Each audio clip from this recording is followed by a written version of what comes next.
Right guys, so for the prime plate loaded incline press.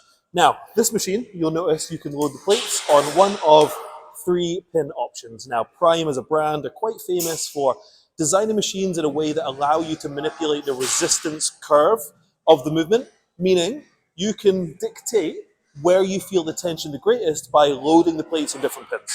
Now, I will always specify which pins I would like you to load certain percentages of your loading onto for reasons in which I'll explain, and if you're not sure, then you can just ask. But for example, if you place the weight on the top pin, you'll feel it at the top range of the movement, so the shortened range. The middle is obviously the middle, so more here.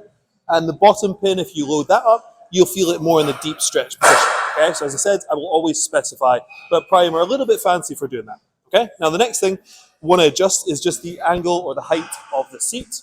Now that is dictated by you, your build, your structure as an individual, but essentially we want the handles to cross over our upper chest. This is an upper chest movement, so if we disalign the height of the seat and we get it wrong, it won't be aligned with our upper chest. Okay, so from here, grab the handles.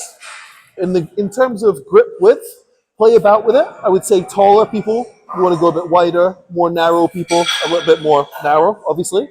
If you have a history of shoulder injuries, you might want to go a bit more narrow as well, but I think generally around the middle is fine.